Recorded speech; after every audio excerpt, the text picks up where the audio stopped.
चूटी आई, इसने ढकेल दिया, यहाँ तक के चूटी पुकार रही है मगर इसने नहीं सुना। अब आखिर में चूटी जब कनार पे आ गई, इस जालिम ने क्या किया, चूटी के ऊपर वो तिनका रखा और कीचड़ में दबा दिया। चूटी मर जाती है, चूटी का इंतकाल हो जाता है। अल्लाह ने कहा सुनो, मैं परवरदिगार चूटी का भी हूँ, हाथी का भी हूँ, इंसान का भी हूँ, हर शय का परवरदिगार खालिक व मालिक मैं ही हूँ। उसको जो सजा हुई है, इसको जो फांसी चढ़ी है, उसके कत्ल में नहीं बल्कि चूटी के कत्ल में सजा। नारे तकबीर, नारे रिसालत, नारे हैदरी, नारे गौसियत, मसलके आला हजरत हुजूर सैयद मुकीमुर रहमान साहिब के। छोटी बातों पर कभी तुमने गौर किया? अपने आप को देखा, कितने कारनामे किए।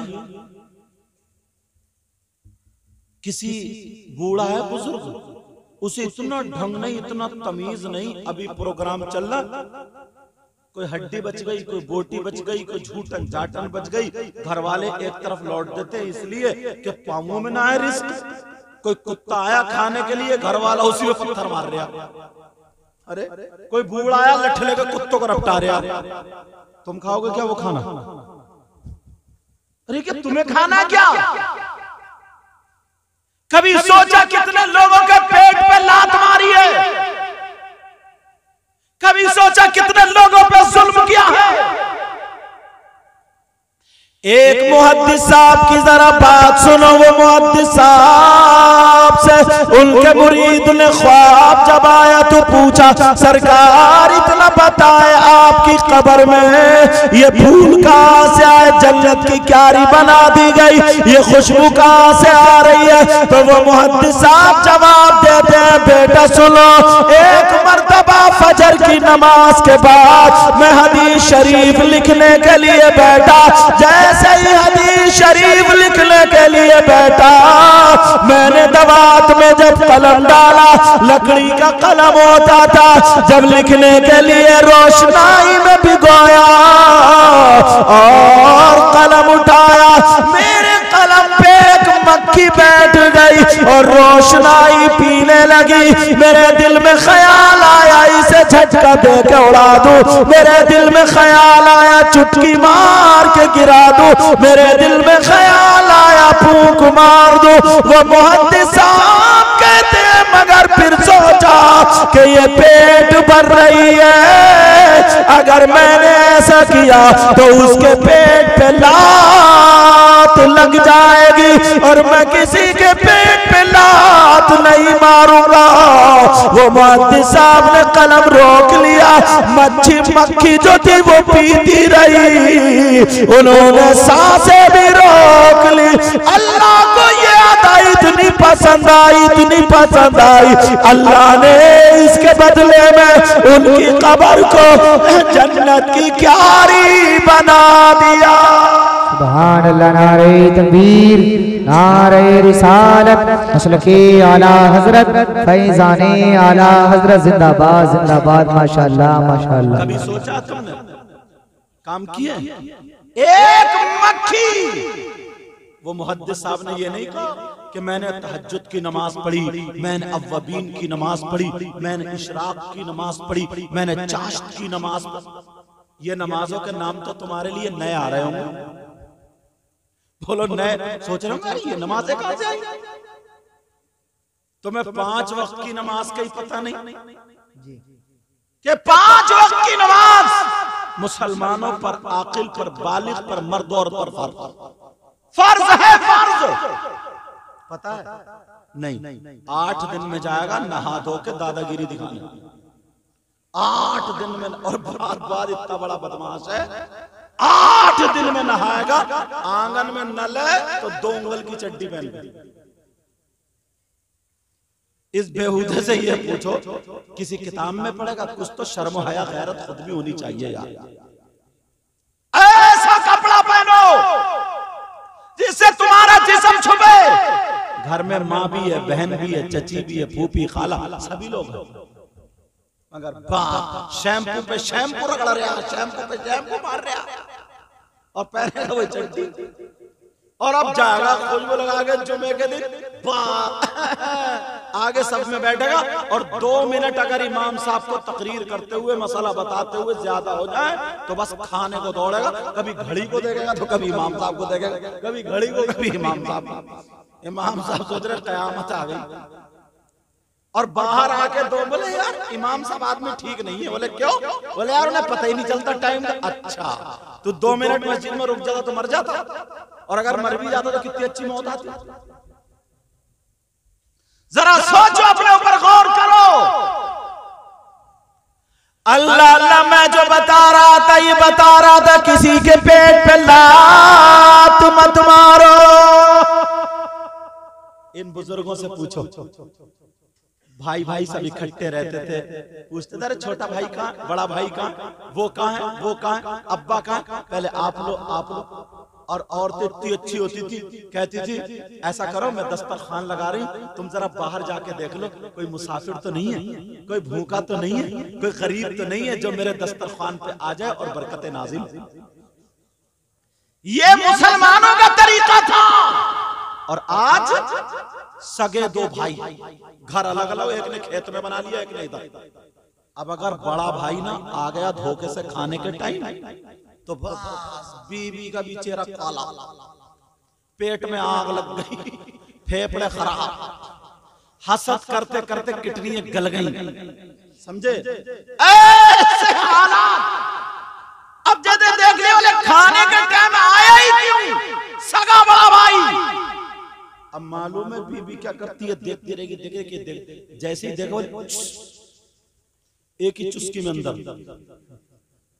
एक ही मर। अच्छा ये भी चुस्की खूब समझता है।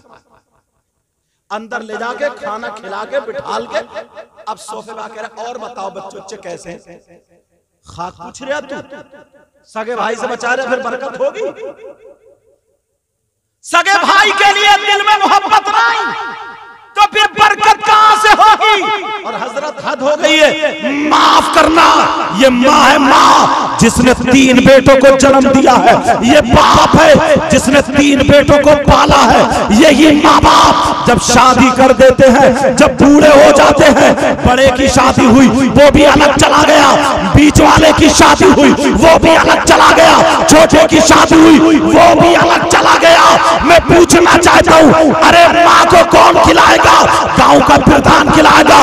माँ बाप को तुमने टुकड़ों पे डाल दिया है, कभी बेटी के यहाँ खा रहा तो कभी बेटे।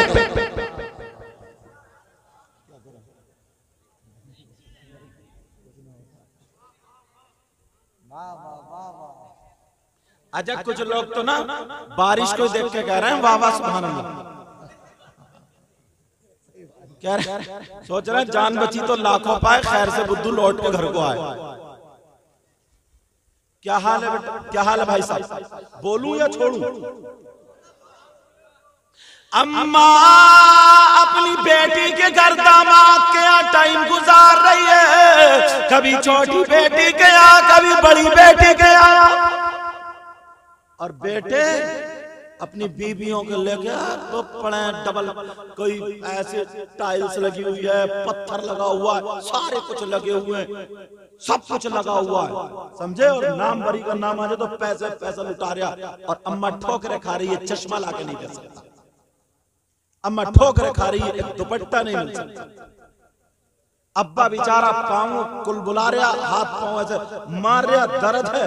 और अगर कोई पीर आ जाए तो हाथ पाँव दबाते दबाते उसका गोश्त पुलपुला कर दिया,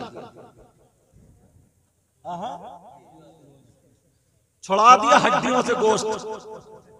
पीर भी 40 साल में कमर झुका के चल लिया और दब्बा हाथ पाँव तो भी। ऐसे हालात। बात चल रही थी, देखो आगे बढ़ो। छोटी नेकी को छोटा मत समझो, और बड़ी ने बड़े छोटे गुनाह को कभी छोटा गुनाह मत समझो। अल्लाह एक छोटे से गुनाह की बिना पर, जब मैं बगदाद में गया ना तो एक अल्लाह वाले का मजार शरीफ है जिनका नाम हजरत बिश्र हाफी, आज भी मजार है।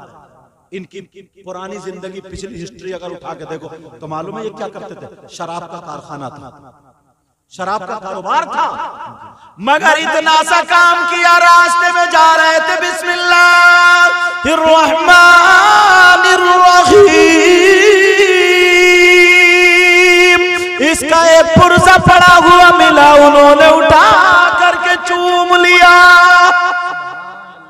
और इत्र में बसा करके ऊपर जगह में रख दिया। तेरा मकाम बुलंद है। अल्लाह को याद है, इतनी पसंद आई का अब शराब पीने नहीं देंगे, शराब पीने नहीं देंगे। वली बना दिया, वली जिनका मदार शरीफ बगदाद में है। मैं खुद उनके वहां हाजिरी देखा हूं, हजरत बिश्र हाफी, सारे उलमा जानते हैं। और पूरी अगर इन्हीं में तकरीर करे तो अगर लंबी हो जाए कि हाफी का मतलब क्या, नंगे पैर वाला पूरी। लेकिन मुझे कुछ और बोलना। आज मुबारकबाद के लायक है हबीब भाई और दूसरे नाम क्या, शकील भाई। यार मुझे लगता है भाई बारिश आएगी, ऐसा करते हैं। एक बात बताऊं, एक बात जल्दी सुन लो। अगर अच्छे काम के वक्त में, कार्य खैर के वक्त में अगर बारिश आती है ना, तो बुजुर्गों ने कहा है कि वो मकबूलियत की अलामत है। वो किसकी अलामत है बोलो? मकबूलियत की अलामत है। तो हमारा वो घर वाले ये ना समझे कि साहब हमारा प्रोग्राम फेल हो गया, हमारा तो हमने कहा यहाँ तक करना था। तुमने इशा की नमाज पढ़ी है, गारंटी दे दोगे कि कबूल हुई है? फजर की पढ़ी है कि गारंटी दे दोगे कबूल हुई है?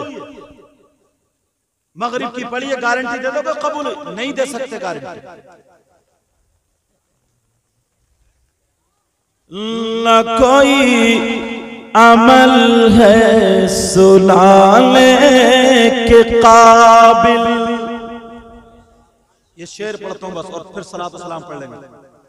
न कोई अमल है सुनाने के काबिल, कहिए या रसूल अल्लाह। न कोई अमल है सुनाने के काबिल, न मुंह है तुम्हारे दिखाने के काबिल, करम ने रखी लाज सजदों की मिर्जा, ये सर कहा था आस्ताने के काबिल। सारे उलमा की तरफ से मैं भी दुआएं करता हूं।